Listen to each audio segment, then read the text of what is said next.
Hey there, welcome to the Gyro Step, a Milwaukee Bucks podcast, proudly a part of the Blue Wire Podcast Network and the Gyro Step Podcast Network.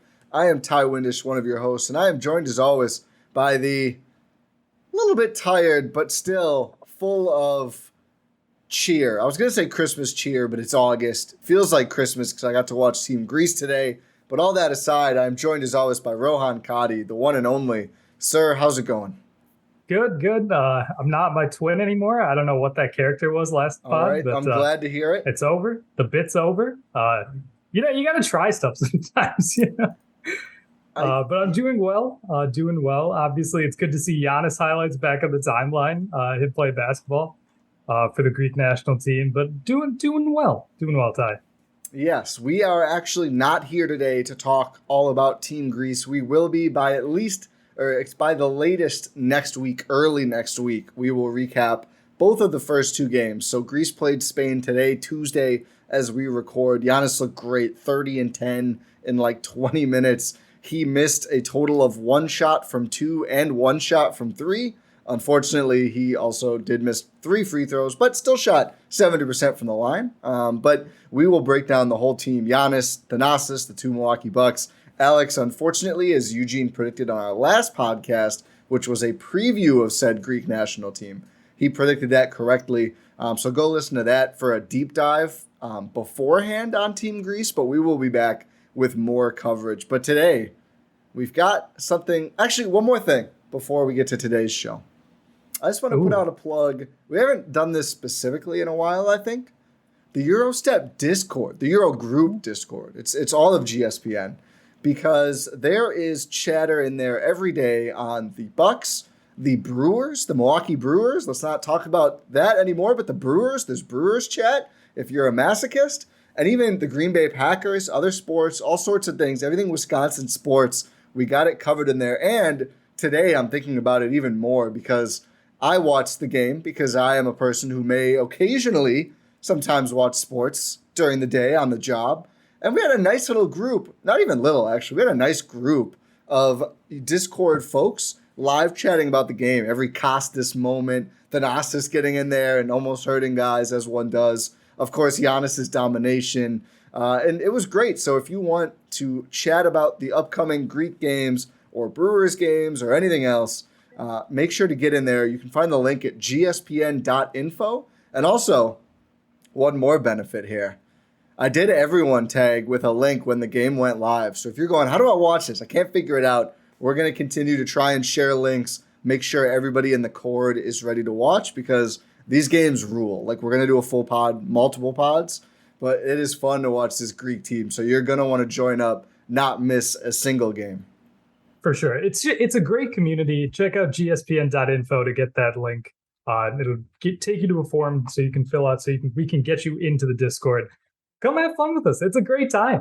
Like, honestly, it's just a fantastic community. It's a fantastic time. We'd be happy to have you. 1,000%. Okay, to the fact at hand. Less than 4 minutes. We're not doing that bad here in terms of getting sidetracked. Follow, rate, review, subscribe, YouTube, pod platforms, gspn.info.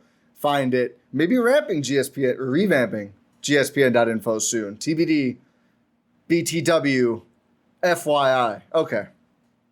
TLDR. That's, I think, how everyone feels about most of our podcasts. We did another mailbag pod for today's episode, but it's a lot different. Oh, it's a bit different. So instead of just taking a bunch more listener questions, which were fantastic, we do appreciate everyone who sent in questions. And we did take some, but we're only going to answer one of those today. We wanted to do kind of a, I guess, deeper dive per question. And really, I think as Bucks podcasters and Bucks fans who mostly communicate with other Bucks podcasters and Bucks fans regarding the team, I think we wanted to get out of our bubble a little bit. So we reached out to some of our favorite national NBA podcasters and asked them what's on their minds going into the Bucks next season. We also did do a call out to our mobile number for more great Bucks questions from listeners. So we've got one of those at the end as well. So we will announce, who asked basically the best question, so to speak. So we will get there, but very excited to dive into these questions, Rohan. Yeah, I'm very excited. We have a good lineup here, just like, what's a good word to describe this? Cohort? Cognoscenti of the NBA? What'd you say? Cognoscenti? Oh, is that like a mafia term? No, I don't think so. What's the definition? I don't know. I said cohort. I don't know if that's right either. Collection. Infinity The people stones. who are considered to be especially well informed about a particular subject. Oh, you nailed it. You've been crushing me on vocab lately. I won't lie. Have I? Yeah, remember tertiary? Oh yeah. You're running up the numbers here. But yeah, we have some good questions here from some of the best in the business. Ty, what's our first one here? Our first one is actually two. So giving a shout out to both the first person to get back to us and the only person to offer two questions when asked for one. Just too much curiosity about the Milwaukee Bucks to be limited to one question. So Dan Favale, NBA writer at Bleacher Report and host of the Hardwood Knocks podcast here on Blue Wire Network as well, at Dan Favale, Favale on Twitter. An incredible follow, an incredible pod too. I really love the detail that Dan goes into. So well done. Every well single done. team. I don't know how he does it. Not enough sleep, as he regularly mentions on his podcast. Dan, get more sleep, my guy. So I think folks will be able to tell just from the questions themselves the amount of care that Dan puts into covering the league. So I'll do the first one. I'll let you read the second one, or this is going to feel like an audiobook with me narrating. Again, love it, Dan. No offense. We love the attention to detail, but we'll go one at a time. So number one, given the Ingles injury and Middleton coming back from wrist surgery, is there a chance MarJon Beauchamp actually gets real reps as a rookie? I know we always over-romanticize how valuable certain rookies are and that contenders must operate with immediacy, but Milwaukee's wing rotation kind of falls off a cliff after mid-Pat and Wes, the latter of whom is a million years old and was way too important to them last postseason in a good but also unsettling way. Even if it's just to buy some regular season minutes and he's not considered a 16-game player, wouldn't it behoove, great word, the Bucks to showcase him? Or is he better off just getting more extensive burn in the G League where they can allocate more offensive usage to him? It's an interesting question. I feel like top of mind for a lot of Bucks fans. Rohan, what are your large Marge immediate rotation thoughts? It's bow clamps, by the way. Don't try to sneak that one past me. First of all, great question. Thank you, Dan.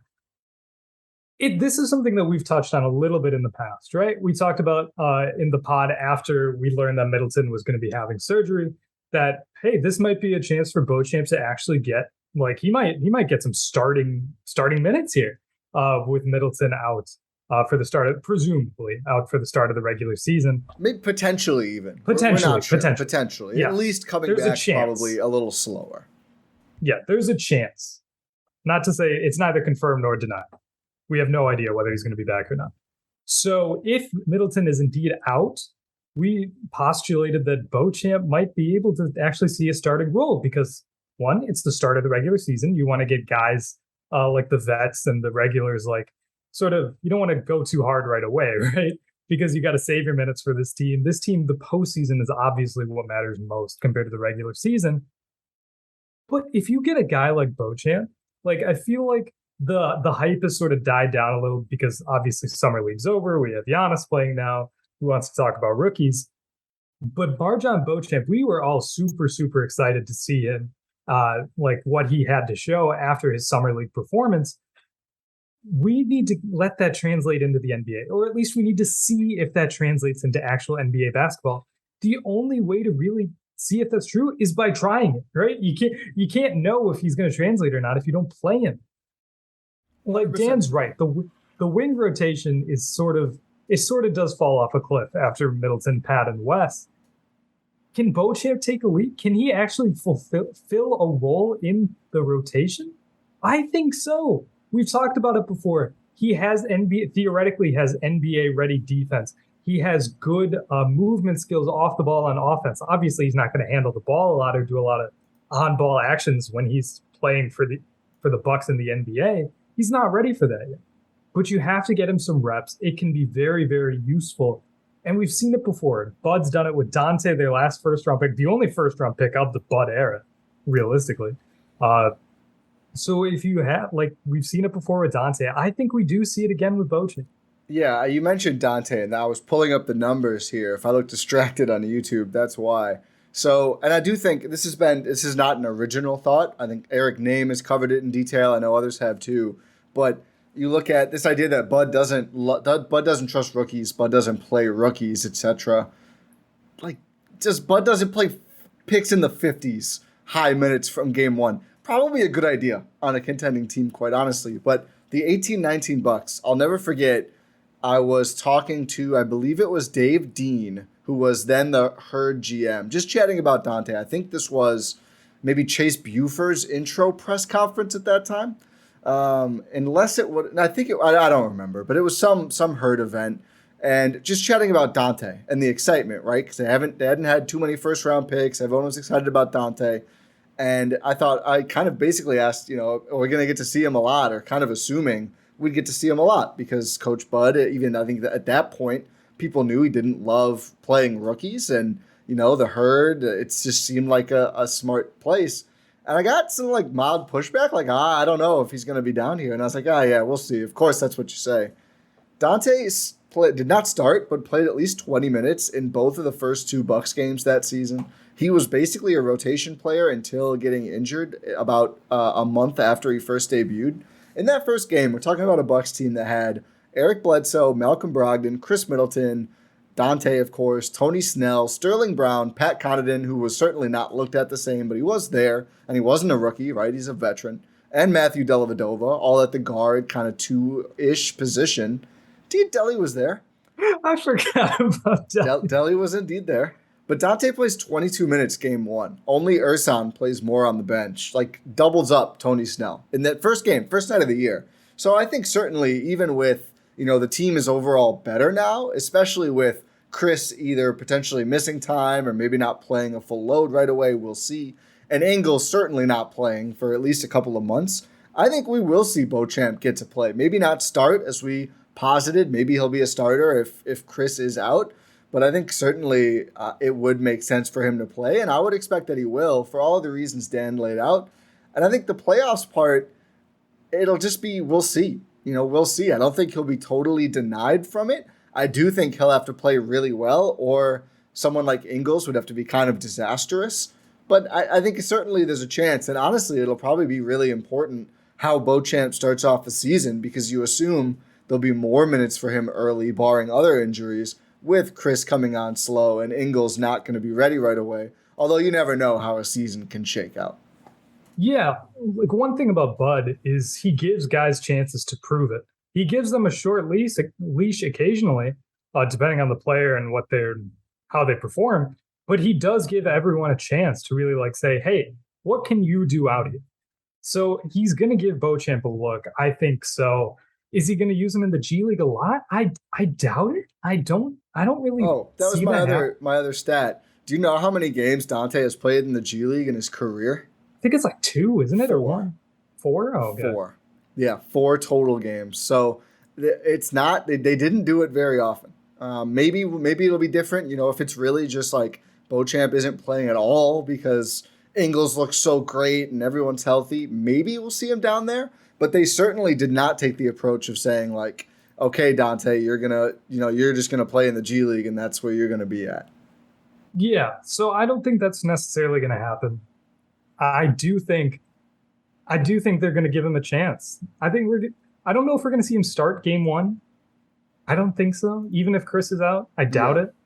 I think he's playing game 1.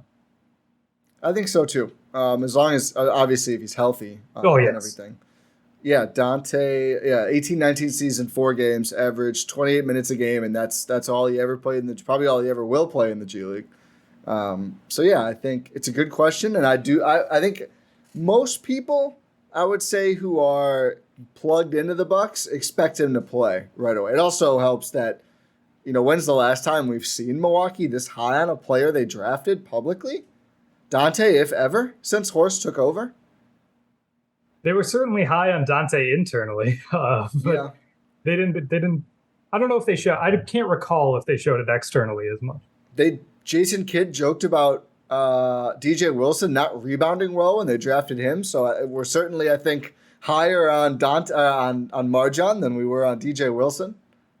Hey, you don't need to convince me about MarJon. Did anyone say anything about Thon? Am I just blocking this out? Yeah. Well, I mean, he started. Yeah, that's true. A much different circumstance.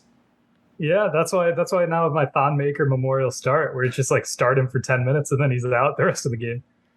It was crazy that year because they were starting two rookies. They were Yeah. starting Brogdon and Thon. And one of those was a good decision. Yes. Both of them were good decisions. Okay, I got you to agree initially. Any other thoughts on Beauchamp? I mean, I think there's another question where we'll probably circle back to him a little bit that I think is interesting. But overall, yeah, I certainly think he'll play at least coming off the bench in some role. And it'll be really intriguing, if he does play well, if that role grows, if it maintains as the team gets a little healthier, hopefully, and what it looks like in the playoffs. For sure. It's just like, I don't know. If he has any chance of having a postseason role, it's because he absolutely brought it during the regular season. Yeah. And I think it's, if he looks good, but like rookie good, where it's like, okay, he's making a lot of those rookie mistakes, I think it's fine if he doesn't play much in the postseason. Quite honestly. We saw during the title run, we saw freaking Elijah Bryant play. That's a good point. Like anything's possible. Yeah, I wonder. He blew it in those minutes and he never saw the court again, but he got a shot. Yeah, I wonder what do you think the ceiling is for where Bryant could be at in the rotation by playoff time? Beauchamp. Oh, what did I say? Bryant? Oh yeah, hopefully that's a very low ceiling. I think he could maybe be like a 10-minute a game guy. Trying to think of a good comp. Teague? Forbes? Maybe Forbes. Maybe Forbes. Short leash, but they give him some run in basically every game. Yeah. Yeah, I think that's probably the ceiling. If it ends up being more than that, I feel like it's irresponsible of us to even imagine that world. That is He was an all-star that year? Rookie year? Let's not. I don't know. I mean, you just look at the core four, and then Pat, and then Bobby, and then maybe one of Hill, Jevon. Like, there's just not going to be that many minutes. We'll see what Ingles looks like. You go down the list. If he's playing a significant role every game, I think he must have blown everyone's socks off during the season. Yeah. It is I'm excited to see, I'll say. Yes. I know. I'm glad Team Greece is here, but I kind of wish we could just get the season started. I love watching Giannis and the Bros, but I'm ready to watch the whole Bucks team too. Which will be partially Giannis and the Bros. Yeah. That's certainly part of it. Okay, so Dan had two questions, as we mentioned. His second question, Giannis says the big lineups were fairly effective last year and played in higher volume with Brolo out. Do they get away from that setup in the regular season if both he and Portis are healthy? Do you view that model as mission critical to their title ceiling come playoff time? And more than anything, what's the best way to unlock it at this point? Like, you play Giannis, Drew, Middleton, and I'd argue Pat for sure, but who's the fifth member of that lineup?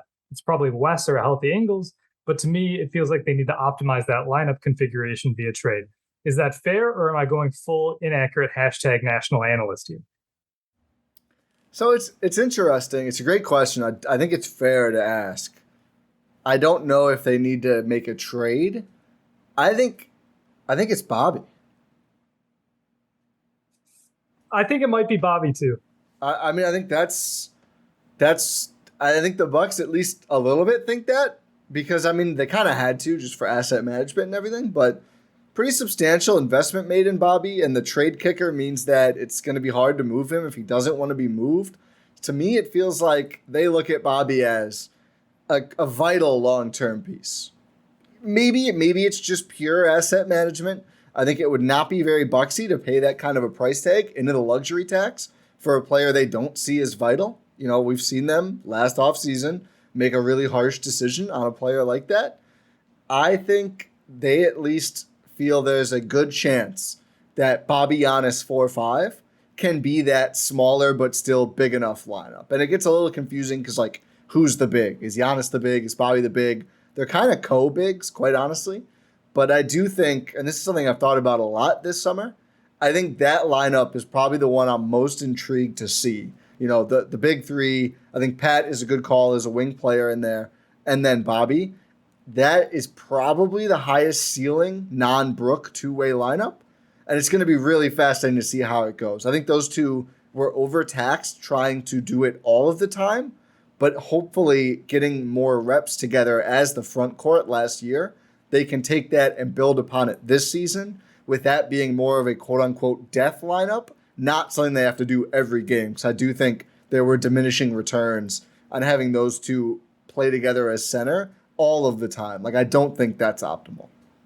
Oh, for sure. Like, we saw that Giannis Bobby front court was actually very successful during the playoffs last season. Was it good to do in the regular season all the time out of necessity because Brook Lopez was out, as Dan mentioned? Probably not. I don't think we see Giannis at the 5 lineups tons this season. I really don't think so. During the regular season, I will say. Like, define with tons. The moves, what? Define tons. Like 10 minutes a game? Oh, yeah. Yeah, well, probably a little. Well, it depends. So, simple math question. If Brook plays 28 to 30, either Serge plays or one of Bobby or Giannis is your center for 20 minutes a game. Yeah, that's what I'm saying. I don't think we see it for 10 minutes a game so during what do the they regular do? season. I think Serge? you do Bobby. Yeah, I think you do Bobby and Serge. Well, you could do Giannis Serge. Just Serge in general means. To me, I almost think it's like either you have a traditional center and some combo of players, or you don't. Those are like the two configurations in my mind. So either Serge gets dusted off and plays every game, which the Serge heads, the con heads, if you watch Succession, the Serge heads are going to love. They're going to love it. The Surge-a-sons? No. A Surge-a-son. We need some term for the Serge Mafia in my mentions. Every time anything about Serge comes up, you think Bud's ever going to play Serge? I truthfully didn't. Maybe they'll have to, as you're saying, as you're laying out. It probably also depends how seriously they're taking said game. But, yeah, I think those are the two options, though, as of right now, is either Serge plays or you are going to see 20 minutes a game of quote-unquote small lineups. Yeah, I think we see Serge plays. Maybe this is where Mamu has an opportunity. There's a chance. Like, if you don't want to use Serge every game, like maybe Mamu gets like a few minutes every game. Like, I think the Bucks have realized that they have for a few years now that the regular season does not matter to them. Like, they use it, they get antiquated with all of their schemes and all of that. But then they're trying to get through it, get to the postseason. I don't think they want to put even more of a burden on Giannis than they have to, and playing Giannis as the primary center puts a lot more strain on his body than the Bucks probably want to do. And then they were forced to do last season because of Brook. And by the time they actually got a true quote unquote center in Serge, like obviously they had like Greg Monroe and DeMarcus Cousins. And you saw those guys play because it's like, okay, we really don't want to put Giannis at 5 this entire time. Yeah. So I do think they take it even more easy on Giannis this regular season. Like, this guy, he's in the prime of his career. He's just entering the prime of his career. Getting older, you don't want to take any risks. Agreed. I think, maybe Bobby takes more of the 5 load in the regular season that swishes in the playoffs. Like that was his original role with the Bucks. In his first season, he was the backup center. Like, it wasn't until the postseason where it's like, oh yeah, this guy's a 4. We can't play him as anything else besides a 4 in minutes that matter. But he was the backup 5 for the regular season. I almost think they both are going to be a little bit 4.5s. Like, I think Giannis needs to box out a little better. That's one Giannis thing he could probably improve upon. I also think there's just an energy conservation thing happening there, and that's why Giannis so publicly missed Brook Lopez. To kind of underscore your point about Giannis Bobby lineups working last season and postseason, I pulled up the net rating. So this is just all lineups with both. So this does include both of them in a center. I would hazard a guess a lot of it is just them and not a center, but it's a little clouded. But nonetheless, all the minutes that Bobby and Giannis played together. In the playoffs, 215 minutes with a net rating of plus 13.2, which is like really good. In the regular season, those two played over 1,109 minutes together with a net rating of plus 10.1. So, I mean, some of this is, you could probably put you out there with Giannis for 10 minutes a game in the regular season and have a decent net rating because it's Giannis. Maybe not.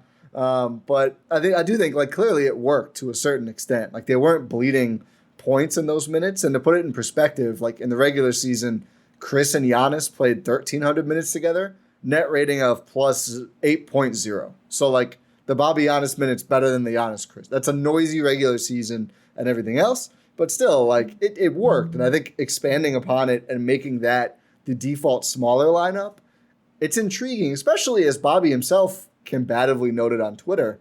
He wasn't a very bad defender in the playoffs. No, I was about to say we've preached this all throughout the offseason. It wasn't the defense that was the problem for Bobby. It was his offense. And I'm much, much more confident in his offense rebounding than his defense sort of regressing, I should say. And I just think like as skilled as he is offensively, and we know very skilled, there's very little he can't do on the offensive end. Give him the ball, he'll shoot a pull-up, like a pull-up, face-up two on you. Oh, 100% of the time. But it's the same as Grayson. He had to do too much with Chris out. Everyone had to do too much. It's the totem pole of offense, right? Like you take someone out and then everyone else is elevated a spot too far. I'm trying to think like totem pole. Have you used that before and I've forgotten? I don't know if I have. It is how I think about it though. I think it I think it always makes a huge deal when What about a pyramid? Pyramid of offense? Yeah, I think it probably makes more sense because then it falls down a little bit. It crumbles. Yeah. So then once a layer is removed, it's uneven. Yeah. The layer cake of offense. We missed Chris's delightful layer, and the rest of the layers got a little soggy and then fell apart. There we go. That's better than 2022 Bucks playoff run in one sentence. One weird sentence. But it's a perfect sentence. Let's think about it for a moment before we move on about a trade, right? Or acquiring another player. If there is going to be an outside player brought in. Kevin Durant. Besides Kevin Durant and Donovan Mitchell, et cetera, what kind of play? I won't ask you to name specifics because who knows what the market's going to look like. I want an ultra-efficient scorer who can get a shot off over anybody. I want one of the greatest offensive players of all time. Is that too much to ask for? Do you care what his relationship is like with Joe Tsai? No. Okay, well then there might be someone out there who fits the bill.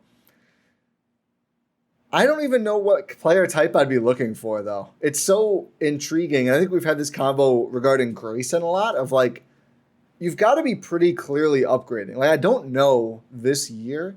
Again, we'll see how injuries, how Ingles looks, everything else.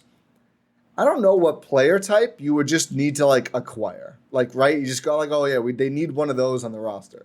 Like a PJ Tucker type. I think the problem is there's like one of those, and it's PJ Tucker, and he just signed with the Sixers. Have you forgot about number 37? I try to. I do try to. Have you forgot about Thanasis? Already on the roster. There we go. And they won't need to trade for Costas if they need a new center or Papagiannis. They would just need to sign them. Yeah, I'm having a hard time sort of thinking of trade targets who would fit that bill. Maybe PJ if things go wrong for the Sixers. There's no way. I mean, that's just I just can't see that ever happening. Grant Williams? Again, like I don't think the other Eastern powerhouses are going to be like, hey, would love for you to have this. You just call the Sixers a powerhouse? I think they're probably top 4 or 5 this year, which is pretty good for them. That is true. They might make it out of the second round for once. Let's not get carried away. Yeah, that's true. I think the Raptors' revenge is coming with a vengeance this year, to be quite honest with you, for the 76ers. If that happens, I am not going to stop laughing. I wish. Like I know we're not right now.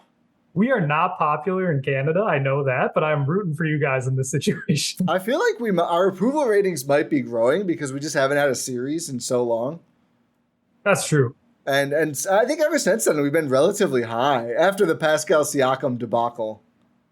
I think we've been relatively high. I think we like Barnes. Yeah, we do. I don't know. Yeah. It's hard to think of trade targets though. Yeah, like let's say someone I've been enamored with, right?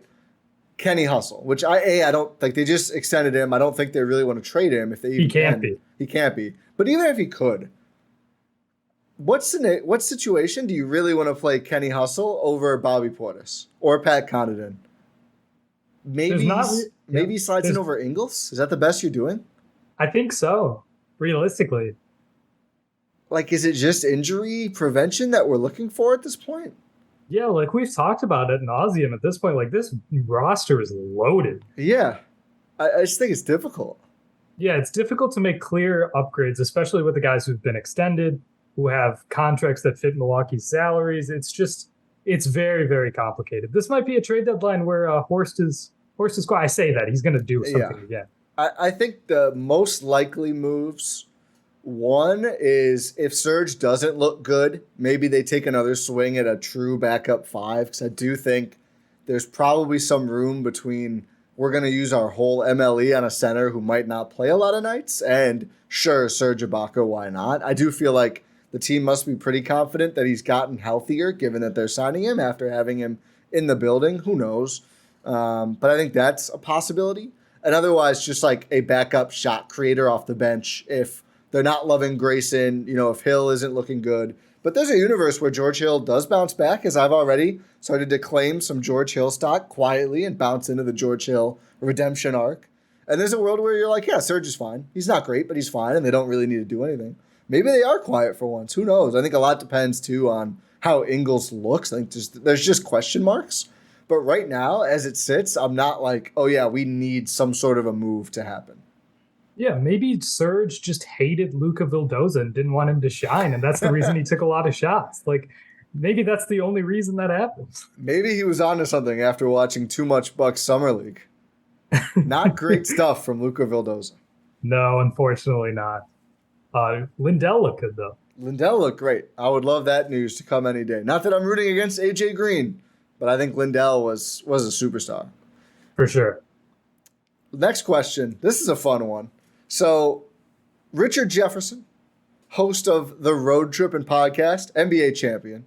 Road Trippin' Podcast found here on Blue Wire as well. ESPN TV personality, general aggravator, TikTok star, big resume. Is he big on TikTok? Huge on TikTok. Really? Richard has a great TikTok. Yeah.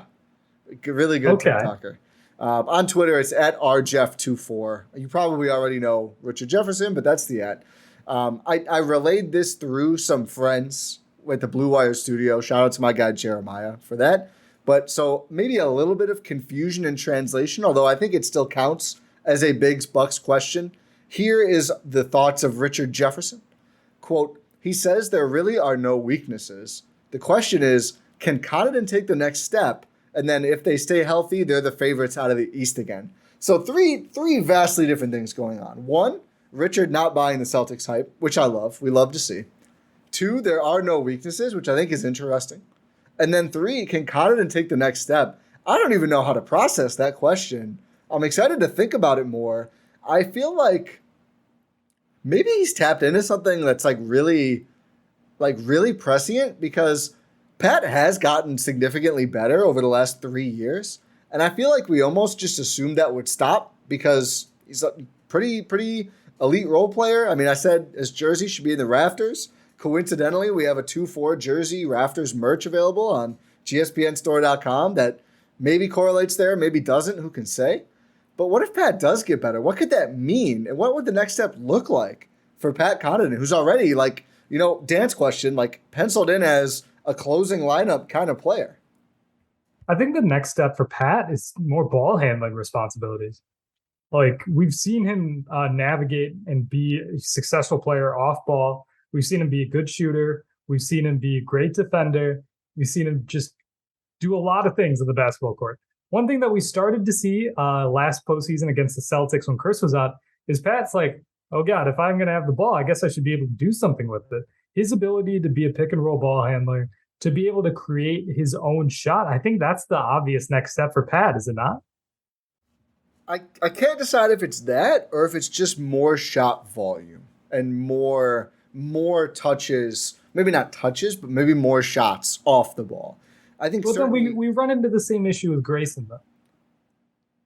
Yeah, but Pat has never struggled to fit in, and Pat finds shots. The ball finds Pat. I don't think it is the same issue. I think you're probably right in that he would have to start doing a little bit more with the ball in his hands, because I think there's probably just an upper ceiling to what a role player can do off the ball. I might get roasted for this, but I'm certainly not comparing the players. Like Klay Thompson's probably the absolute ceiling for someone who's just like very rarely creating their own shot. And Klay Thompson is like, once in a generation kind of a shot maker. That's clearly not Pat. But most of the time you see like tapping out at maybe the teens in points for guys on good teams who aren't handling the ball a lot. If Pat hits 15 points a game, though, I do think that's probably a pretty important and seismic shift on the Bucks, being able to move 5 points off of other players' plates. And again, that's something that probably would make it a little easier, not just in terms of having to do less, but also better looks for some of the primary options on the team. So last regular season, Pat was at 9.9 in the regular season and 9.5 in the playoffs, although I think it was actually higher against Boston than it was against Chicago, but only 0.9 assists per game in the playoffs and 1.3 in the regular season. So which number would you be more intrigued in for Pat this coming season? The points ticking up a few more, or seeing him do a little bit more handling, do a little bit of passing? I know I talked about it on our shooting guard pod. He had that one really nice pick and roll play with Giannis against Boston. And I think both of us were kind of like, where'd that come from? And what is it doing here? And how can we sign up for more? Exactly. That's what I had in mind, realistically. So to answer your question, I'd probably go with the assists, because it does mean that he is finding the ball more and he's doing more with the ball, while points would probably be like the ball is finding him more. Does that make sense? I think that makes sense. Yeah. So it's just like, if you have more assists, you're creating more. I know assists aren't everything. Assists aren't the definition of playmaking and doing stuff with the ball, but it is an indicator of you being able to do stuff with the ball in your hands.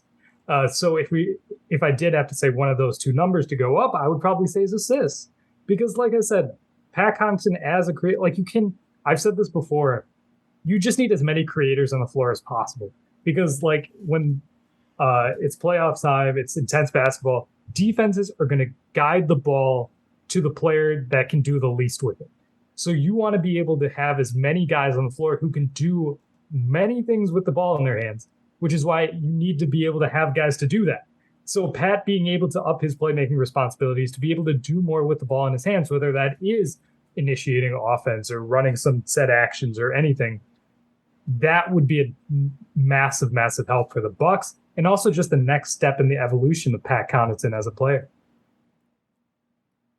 I realized I got the wrong Warrior. I think the better aspirational, not really possible, but the best Steph Curry.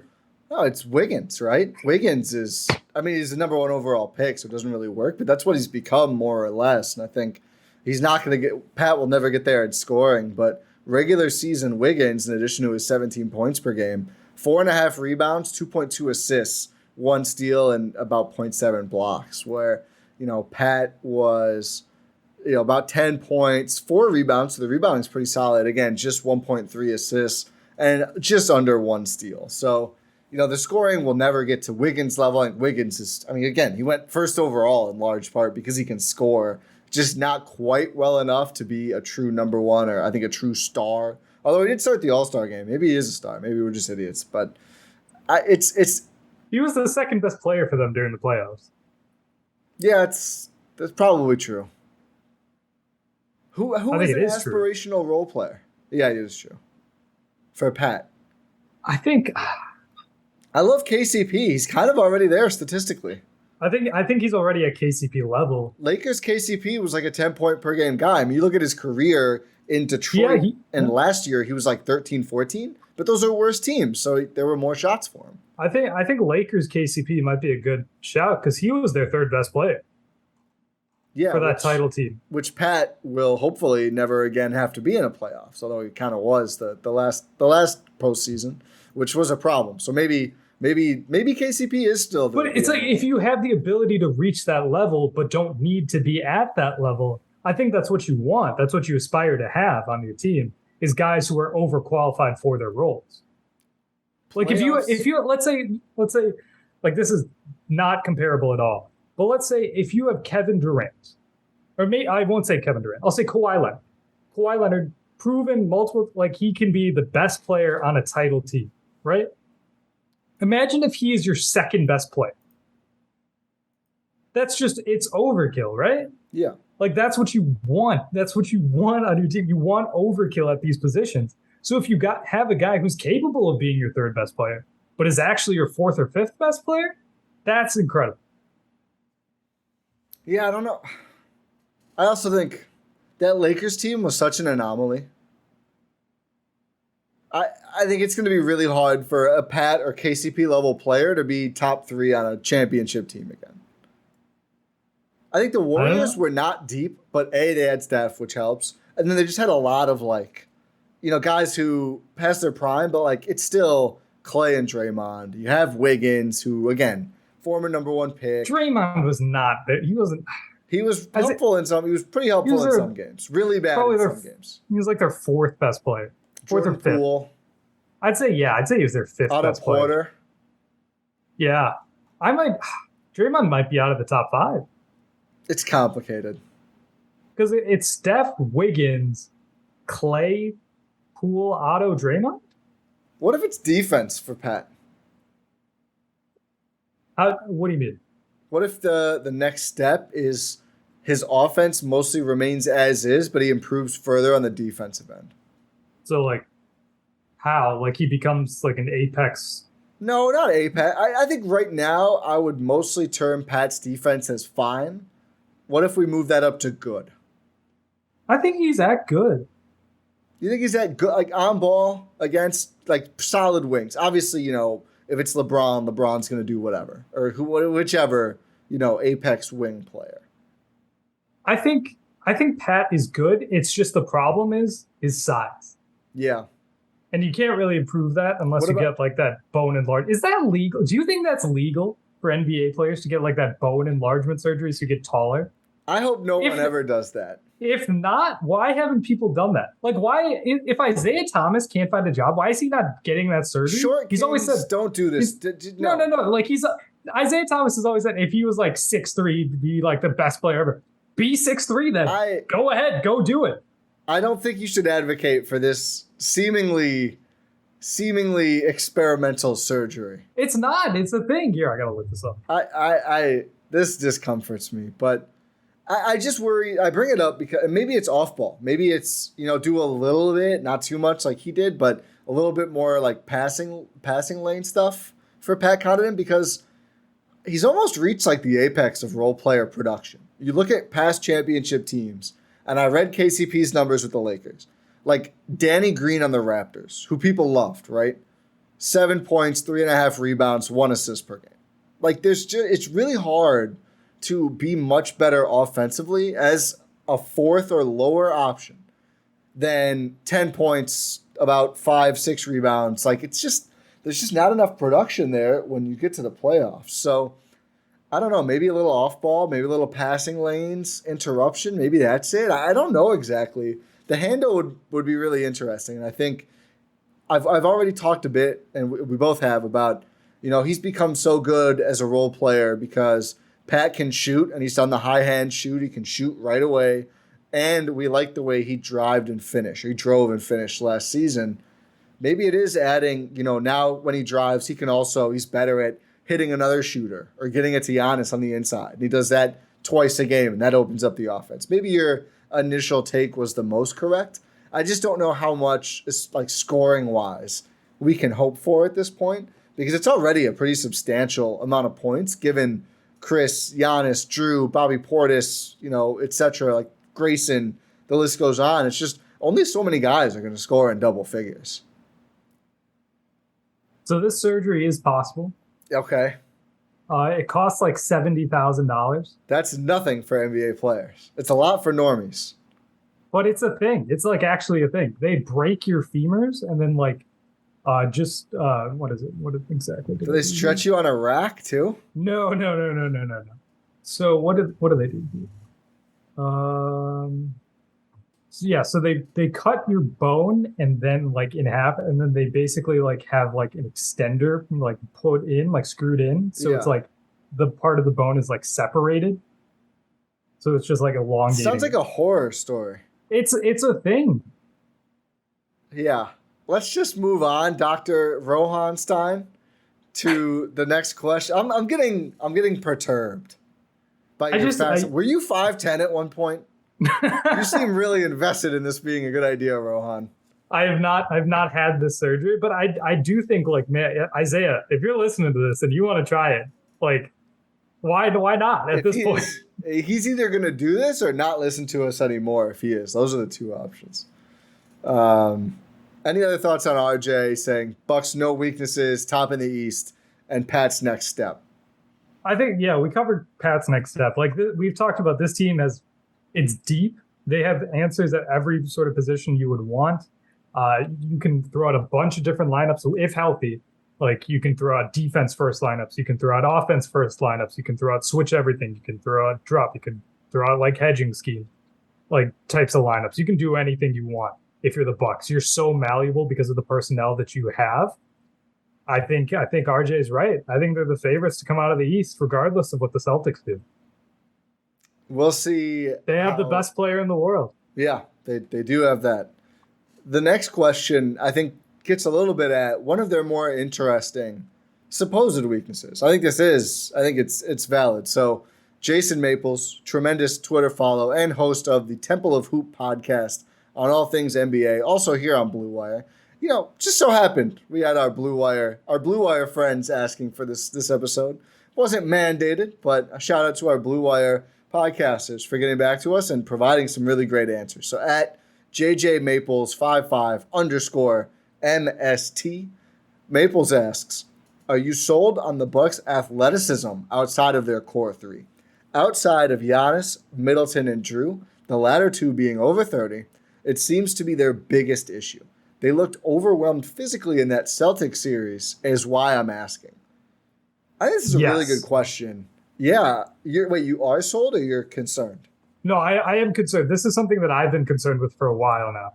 Is just the athleticism and why it was so high on the Beauchamp pick. Because he is an athlete. Yes. There's two guys on this team, currently on this Bucks team before, I guess three now with Beauchamp, who just screams out athlete. Like, oh my God, this guy's jumping out of the gym. This guy can slash. This guy can attack. That's the two Antetokounmpos and MarJon. So, obviously Giannis is Giannis, Thanasis. We don't know what we're getting necessarily with MarJon yet, but I do agree. Like, this team, they have been overwhelmed physically in that Celtics series. Like, they were pushed around, given they pushed back, and Giannis pushed back with a passion. I think I tweeted after the first game where it's like the Celtics are trying to overwhelm the Bucks physically, and the Bucks respond like, "Joke's on you, I'm into that stuff." Like, that sort of thing. Where it's like, yeah, we'll play. If you want to play physical, we'll play physical. Like, that's the identity this team is built on. I do think there's a little bit of a difference here between like physicality and pure athleticism. Yeah, like 100%. A PJ Tucker guy, a Wes Matthews guys. Those guys are physical players. They're not overwhelming athletes. Like, it's strength versus bounce. I think what we're really getting at here, like strength versus quickness versus mobility, stuff like that. If you want to get into strength, the Bucks have a very, very strong roster. Yeah. Like, top to bottom, these guys are jacked. Like, they will not get, like, aside from maybe Grayson and like Mamu, who else is going to get pushed around? George Hill nowadays, maybe? Yeah, George is an interesting one. He certainly did in the playoffs, although we know he wasn't healthy. That's kind of a question mark one for me. Yeah, but like everyone else, like Drew Holiday, no. Like, you're not messing with him. Wes Matthews, no. Chris maybe. So I'm really interested, and again, it's not close to the top, but one of the reasons it was so frustrating that Chris wasn't able to play against Boston was his defense wasn't that good last season. I think whatever metrics they say, but just watching him, we both noted this several times. He wasn't a very good or impactful defender in the regular season, and we didn't see him much against Chicago, and then, of course, not at all against Boston. So I would have been fascinated to see how does he hold up with Jaylen on both ends, assuming he takes reps on Jaylen Brown, right? Like, how does that look? Is there more in the tank? Can he tap into it? Or is there just a lesser top gear there? I think that is going to be a huge deal for the Bucks, assuming they run into Boston. Less so, I think, if they see like a team like Philly, where there's just not as many wings. Like, I think you're not as worried about it. But Boston, certainly, with all their wing players and potentially one more big one looming, the wing defense will matter. And I think that was kind of where they were most taken advantage of to a certain extent. You know, I think the athleticism thing, like, even Drew, is Drew a great? I mean, like, No, he's an NBA it's player. a burst thing. It's a burst thing. Yeah. Like, do you have a strong burst? Do you have bounce? Like, no. Yeah. That's not what this Bucks team is built on. That's why I'm so intrigued by Beauchamp, because he's a guy with burst, with bounce, with mobility. He's a guy who can move around. He can turn tight corners. He can explode out of his shoes. Yeah. There's no one else besides Giannis Antetokounmpo who can do that. Was that the biggest loss of Dante moving on? No. No, the biggest loss of that part of losing Dante. Did Dante count, man? Was that what they missed the most from Dante? I think you could argue. I'm questioning whether Dante was that to begin with. I think for this Bucks team, certainly. I mean, relatively, probably, but like in a general sense, probably not. I think he was their second. Like, you talk about explosiveness on both ends. Pat as well, Pat, to an extent, he just doesn't do as much. Like, on both ends, Dante would bring explosive plays every game, and he wouldn't always finish those plays. But, you know, he would flash to the rim when not many players were in a game, right? He would go get a big rebound. He would, that's true. Defensively, fly through the lane and get, like, outside of Giannis, who, again, defensively, I just think there's only so much you can expect given the load he carries on offense. Outside of Giannis, it's like the Bucks are, I think, a lot of guys who star at one-on-one defense, and Drew can do everything, but it's less about explosion. Drew, it's more like calculated strength. It's strength and intelligence. Yeah, it's like it's guile, right? Like if you go to the wrong place, Drew just takes the ball. You're trying to use words now after you said I've always used words. I do more than player names and sounds and stats and numbers, but I know. But ever since you said I've been winning in vocabulary, it feels like you've been trying to put an effort into it. Maybe. Feeling very gregarious, Rohan. Maybe even whimsical. If we're adding to the lexicon of the viewers, it's perfect. Exactly. Listeners, viewers, whatever. Yeah, it's both actually. Yeah. But I do think that is maybe, I mean, the people talked about the on-ball defense and true with Dante, but maybe the explosiveness was quietly as important. I mean, I think Grayson, it's so weird because he's like such a good athlete in practice, but I feel like in games, especially defensively, it just doesn't come out as much. It did sometimes against Chicago, but not regularly. So I think that is maybe one of the ways MarJon could ingrain himself even earlier, is if you go, oh, wow, like everyone held up really well positionally on defense for 20 seconds, and then MarJon just explodes and steals, and it's a fast break. And, you know, you can really, I think that might be his biggest way to, like, get his spot, is if he's bringing something no one else can bring. Like, is he going to shoot better than Pat year one or Grayson? Probably not. Is he going to defend better than Wes on a play-to-play basis? Probably not. But if he's, like, productively more athletic than everyone besides Giannis, maybe that is his way to playing more than we expect in the games that matter. For sure. I think that's definitely his way to get there. And just, like, I don't know. I've always been enamored with a guy like Jonathan Kuminga for the Warriors. Like, if you can get that type of play, obviously, like, he was a super high draft pick, and that's part of the reason why. But you can't teach that sort of stuff. Right. You know? Like, you can teach, like, defensive instincts and stuff like that. Not instinct. To an extent, you can. You know what I mean? Yeah. You can teach players, you can mold players into being good defenders. You can't mold a person into being, like, a super athlete, unless you're Isaiah Thomas and you're getting the surgery. But, like, you can't really teach vert. You can't teach burst. There's one more position group we really need to address with this question. The centers, right? Like, when they are big, whether it's Giannis, Serge, if you want to throw Mamu in here, they're not athletic, they're not bouncy, they don't have burst. They play, not Mamu, but Brook and Serge, they play the drop well. They defend the rim well, sort of, Serge, but certainly Brook, right? There can be forces around the rim offensively as well. But I think Brook in that Celtics series It was a problem. And I think we saw, like, against Phoenix in the finals, there are situations when Brook won't be able to play very much because the other teams, like, whether it's high pick and roll with a non-shooting center or Grant Williams at center and Horford where he'd have to be out on the perimeter, he just can't. And I don't think that was like a post-injury thing. Again, it happened in the finals when he was not injured. I think that's just Brook. And I do think, if they do find a center eventually, maybe a guy like Walker Kessler, who you anticipate to be able to drop, is not the answer, at least while Brook is still here. Maybe someone who is more athletic, it would be more intriguing just to see what does this look like, because we really don't know. Yeah, for sure. And especially like with the center position, it's tough because there aren't a lot of centers who are like super mobile, super athletic. Like, the last one the Bucks had? John Henson? No, I don't even think he was. I don't think he was that. I think Miles Plumlee. He was long. Yeah, might be Miles. The most springy, athletic center. Oh my quite some goodness! Time. I mean, if you're riding a unicycle, you got to be athletic. Was that Marshall or Miles? That was Miles. Oh, yeah, that's right. I think Marshall didn't do it, or I asked him about it because he was with the Herd for a hot second. Yeah, that was Miles. You're right.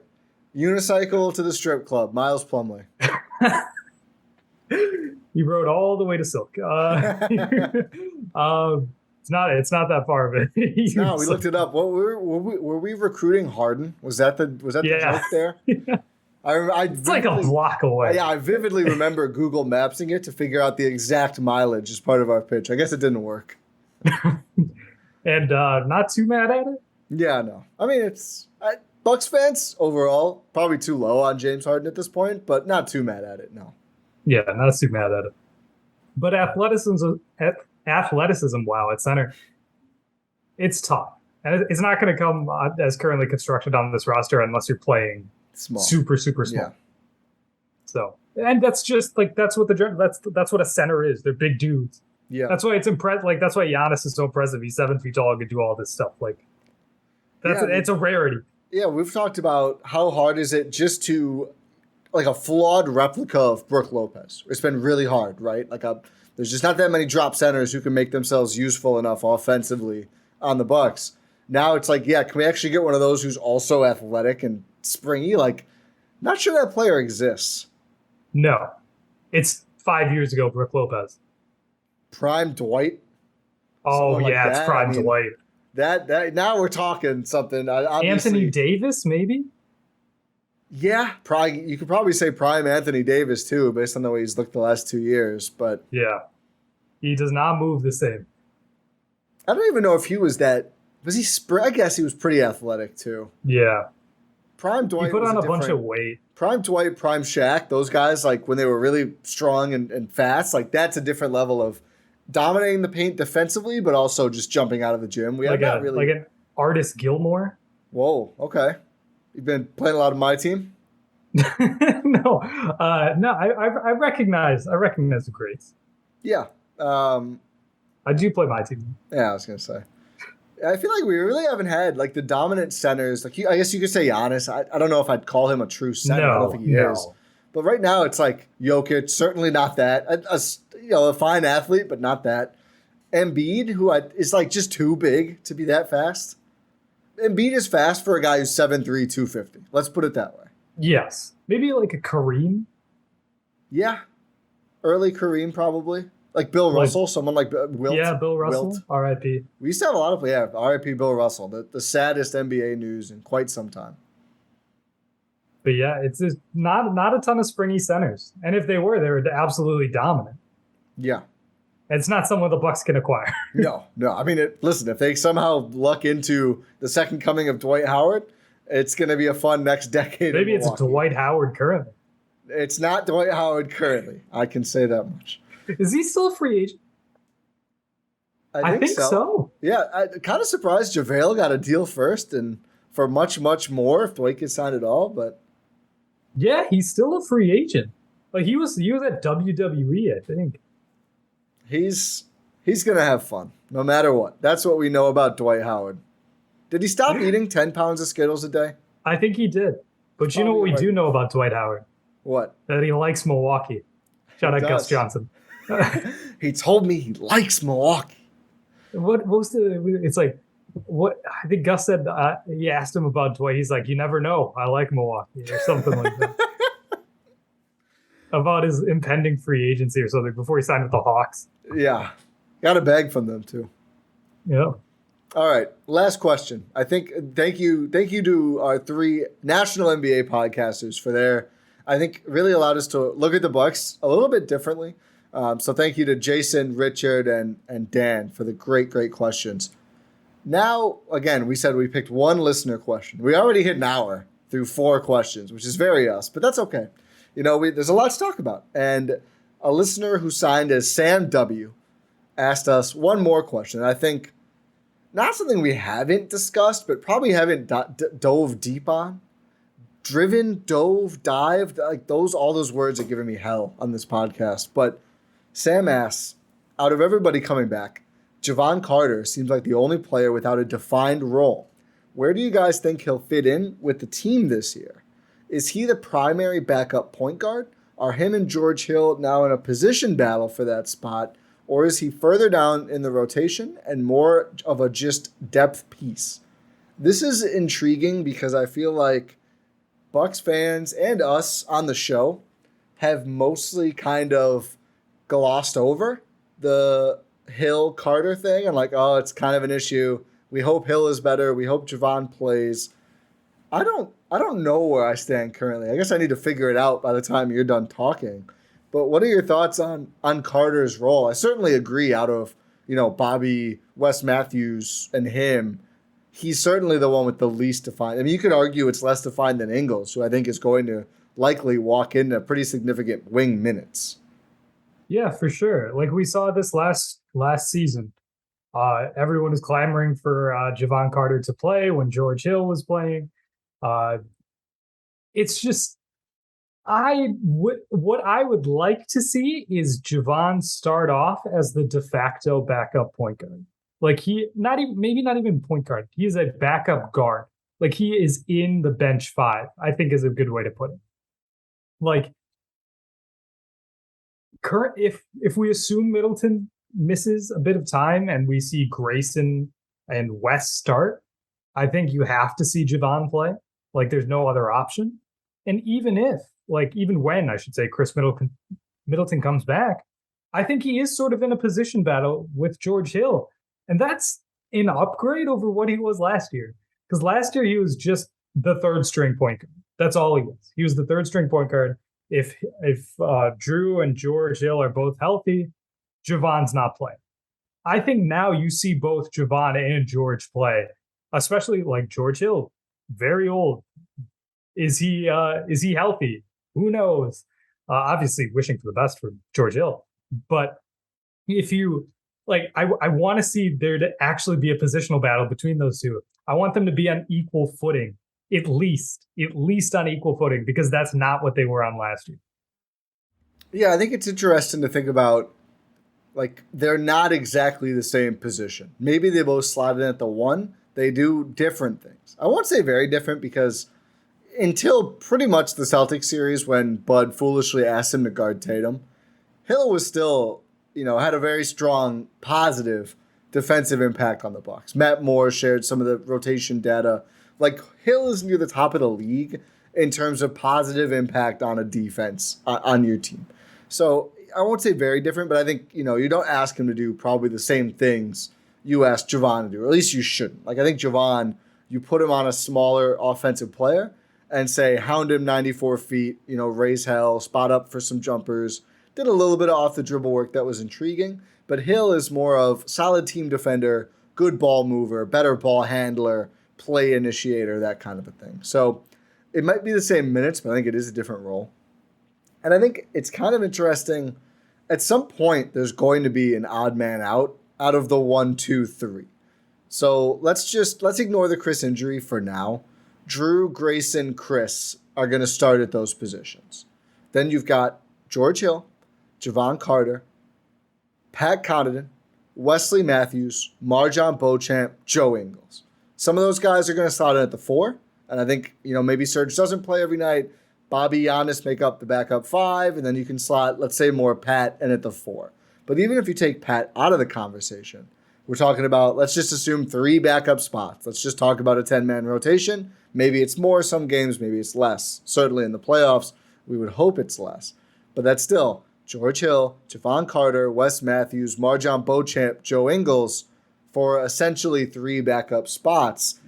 Injuries may, you don't want to say help with this, but injuries may simplify this.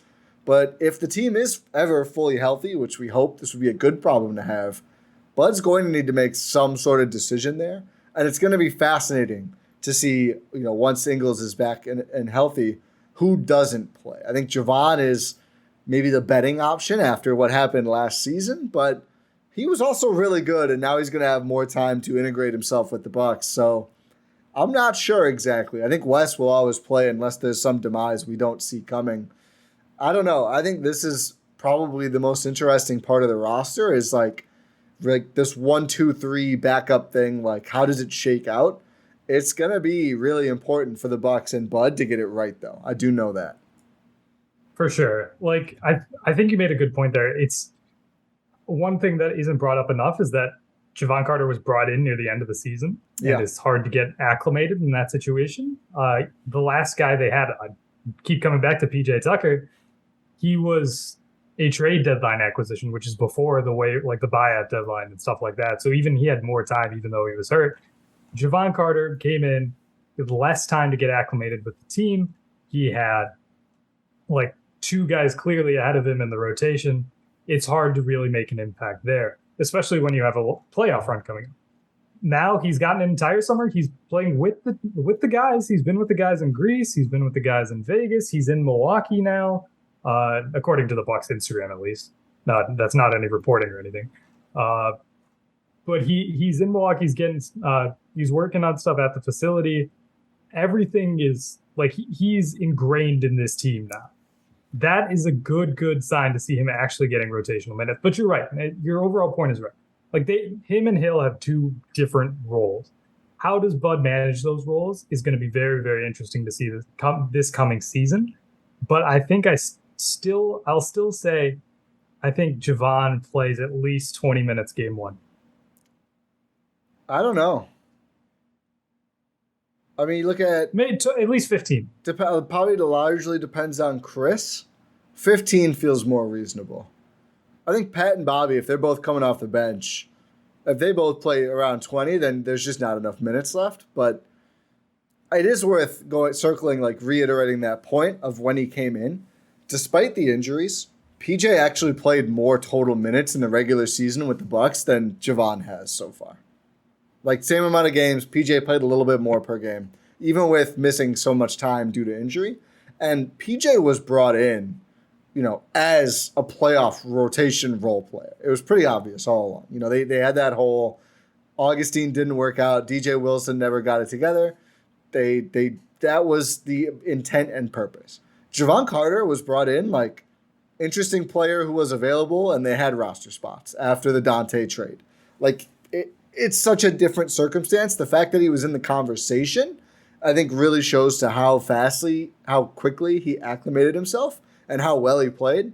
But, he played 20 regular season games and didn't play a ton in the playoffs, although he did play some, especially, I think, games 1 and 2 against Boston. He actually played a decent amount until Hill got healthy.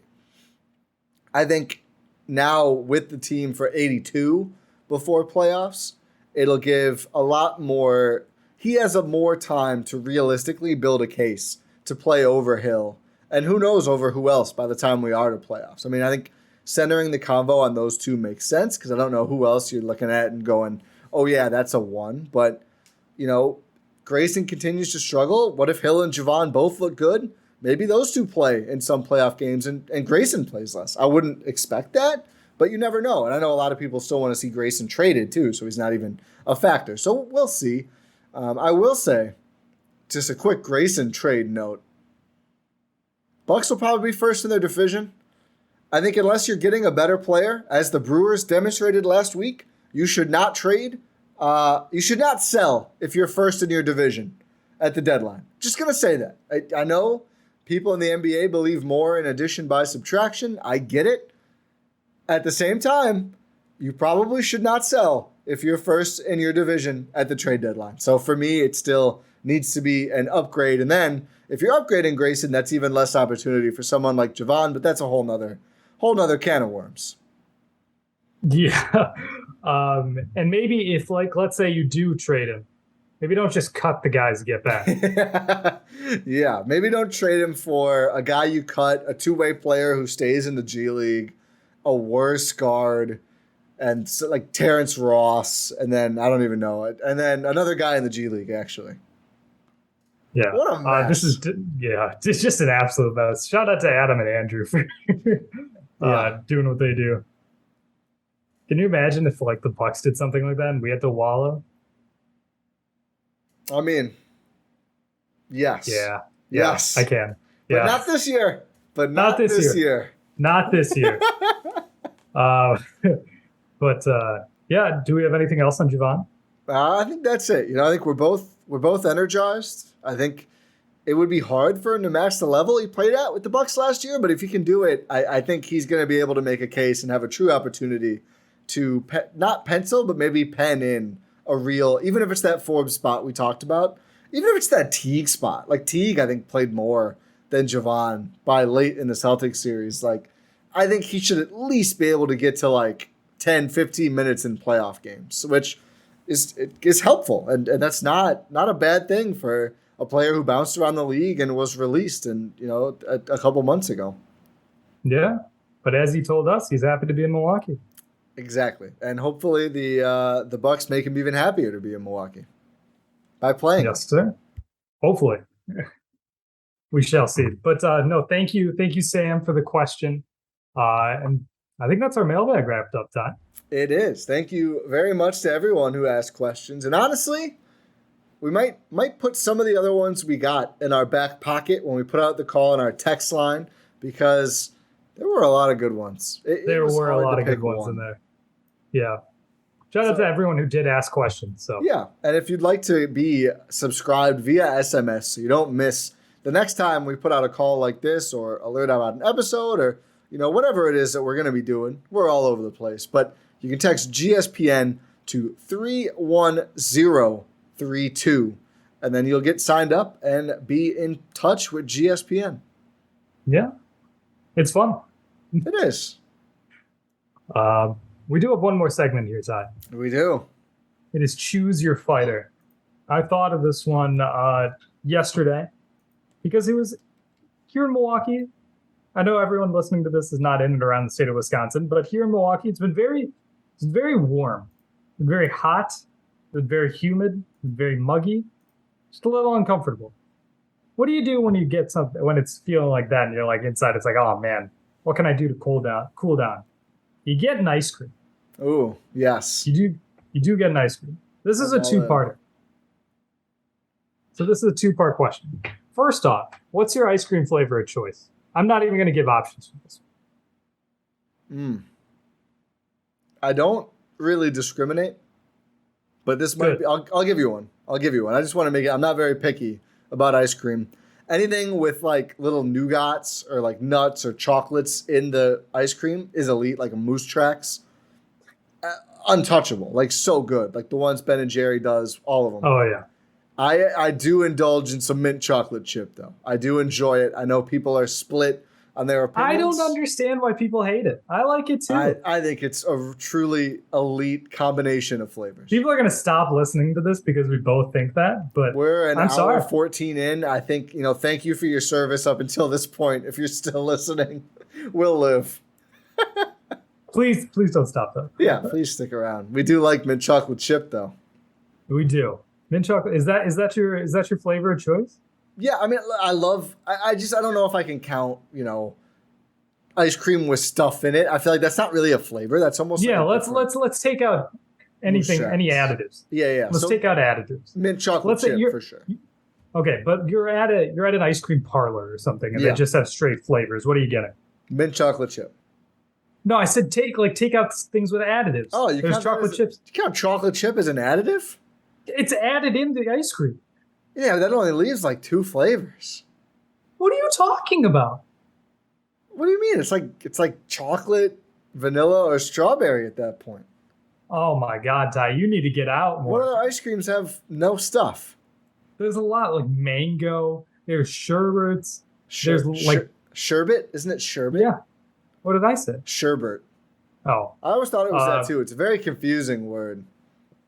There's like whatever flavor you can realistically think of. I actually don't love sherbet. Neapolitan is okay. It's kind of just all of them put together. I do love a good vanilla, like a vanilla bean, but I guess that doesn't count. So I'll just say I like chocolate. Pretty basic. I hate chocolate ice cream. Oh, is that why? Is that okay? I don't like chocolate ice cream at all. Well, you said mango first. Is yours mango? Oh, mine's mango. Mango. Never had mango ice cream.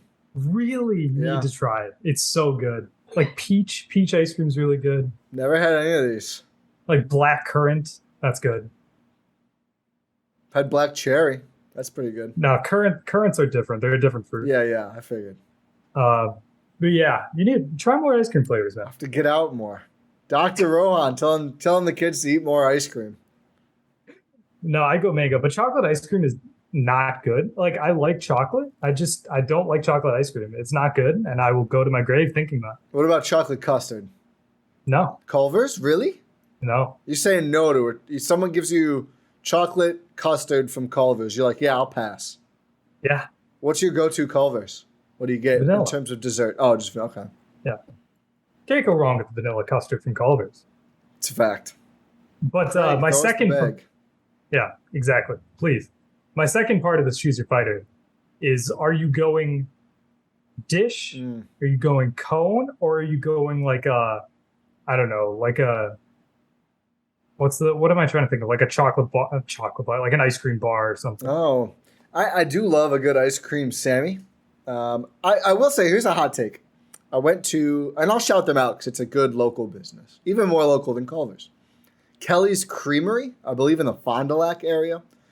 Highly acclaimed ice cream place. Ice cream was very good. I got a little too ambitious with getting like some sort of concoction with, so much going on, marshmallow, and it sounded good. It was a little too much for me. I'm too basic. But I also, at one point, I tried their ice cream, like the cookie ice cream sandwich. So like a big slab of ice cream between two cookies, all frozen. Yeah. It's good. It's not bad. It's just too much. You know what I mean?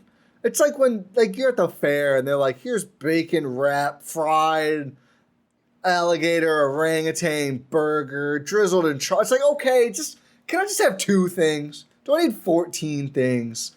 I don't know. That's my old man yells at cloud moment. Some things are just too much. I love a good waffle cone, though. I'm a cone man. I know it puts a little bit of a time trial on you, and I don't mind a bowl, but I think the whimsy of a cone is hard to beat. I'll always go dish over cone. Oh, yeah. Always. I see. You're very well put together. You dress nice. That makes a lot of sense to me. Thank you. I'll take the compliment. I feel like you don't want to risk dripping all over yourself. No, Meanwhile, it's just... me, I'm just like, give me the cone. It just feels like it's that feeling, the stickiness, too. Yeah. It's like if it drips on you, it's like then it's just uncomfortable. Yeah. It's not great, but... And usually, you're probably... volume-wise, you're probably ending up with less ice cream. You can only fit so much ice cream. Let me be clear, as you could probably tell from my mixing too much additives in food take. I'm not talking about 5 feet of ice cream on the cone. Maybe 2 scoops sticking out of the cone. That's the max. But you probably you can load up a bowl with as much as you want. But I like the crunch of the cone after. It takes away from the ice cream for me as well. The ones with the chocolate in the bottom, that is like the drumsticks. Drumsticks are with the coating on the... Oh, I gotta go get some ice cream. I don't like when we do the food ones. The content is great, but I'm always like, I live 1 minute from a Target. I might have to risk it all here. Ooh. Yeah. That's tough. I just have some in my freezer I might grab. I have chocolate-covered freeze-dried strawberries. Got from Aldi. Not bad. Interesting. Never tried those. Interesting. Yeah. I'm not a big strawberry guy. Not ice cream. What's your favorite fruit? This is a bonus one. What's your favorite fruit? You're going to hate my answer. I don't think so. I think you're going to hate mine. I'm trying to think if it's a fruit. I think it is. I think they have a wide variance, but at their peak, I'm just a sucker for a good, crisp grape. That's I know, it's no one's favorite fruit. That's not where I thought you were going. It's no one's favorite fruit. I love grapes, and I've had some, you get bad grapes sometimes. It sucks. But a tight cluster of grapes. Man, it's just so good. Very refreshing. That really threw me off. A grapefruit. Yes, grapes are fruit. Not a grapefruit though. No. I thought you were gonna say like a nice crisp apple. It's like a nice crisp grape. I like an apple. I know, but like crisp is not a word I would associate with a grape. But That's what I'm saying. There's a certain crunch. No, I agree. I understand what you're saying. No, you're well within your means to use that word. That's not what I expect. Yeah, no, it's fair. I don't think anyone before has ever been like, my favorite fruit, a grape. Also, if you factor in their role in wine, I think grapes really run away with it, but I was not, because I think that's unfair. Yeah, mine's a cherimoya. Oh, yeah, I think you've said this before. I still don't know what it is. Can I find one of these in a store? It's difficult. I was going to say, I don't think I've ever, because, you see, like I've seen a dragon fruit in the aisle. I'm like, oh, this is something I won't buy. You see kiwis every so often. The fruits that you don't see every day. I've never seen that. I'd say my second favorite is probably a mango, though. It makes sense. Or guava. Yeah. So you're like the tropical fruits. Yeah. Those are they're so nice. But if you ever get a chance, peaches are good. If you ever get a chance to try a cherimoya, anyone, you do that, do it. I will. So good. I want to now. It's your favorite fruit. You should try a grape. You know what? I will go try that time. I'll reach into my fridge and try it. What is? Watermelon. Oh, watermelon's elite. We could. This is the new, guys naming athletes, guys naming fruits. This is the new, the healthy take on that game. More inclusive of people who don't follow sports. Oh, for sure. Oh, Ti. Cantaloupe. I was gonna say muskmelon, which is the other name for cantaloupe. We're on the same page. Underrated. Very underrated. Melons in general are underrated. It's because they're weighed down by the honeydew. Honeydew's good. It's okay. It's not as bad as people say, but it's okay. Yeah, it's fine. Like I'd put them at the bottom of like watermelon, cantaloupe, honeydew. Yeah. Honeydew's at the bottom, but it's still good. I think the issue with honeydew, it's always in like those fruit platters. I don't think it's easy for it to dry out there. But a good honeydew is pretty damn good. Yeah, like if you're cutting it yourself. Yeah. I think all the melons, you wanna get that fresh cut. Not all of it's gonna make it in the bowl when you're cutting it. That's part of the joy. Yeah. It's not one of my not so great fruits. Papayas. Not a big papaya guy. Can't say I had that much papaya experience. I think I ranged really highly on pears. I was thinking pears as well. In my head, I was like, what's Ti? I was putting bets on myself, like, ooh, what's Ti's favorite fruit going to be? Pears came across my mind. It's really up and down. I think there's really elite pears. Sometimes they're like sandy, though, like too sandy. I don't know what goes on in pears. Some weird stuff's going on in pears, making them all gritty. Mandarin oranges, though. Yeah. Regular oranges, kind of disappointing to me lately. Nah. Mandarin's, it's concentrated, that's why. Yeah. You get the concentrated flavor. We haven't said cherries. Cherries are pretty good. Just like any pitted fruit. It's just like, it's more of a hassle. I say that when I say cherimoya is my favorite fruit, but they have a pit. Well, it's like a little bit of like, how do I say, like custard wrapped around seeds. Oh, okay. Are you like a seeded watermelon? Are you spitting? Yeah. Okay. But cherries are good. Apricots? Yeah. What are pitted fruits called? I can't remember the word. No, I don't know. I thought I had it for a second. I realized I didn't. What is it called?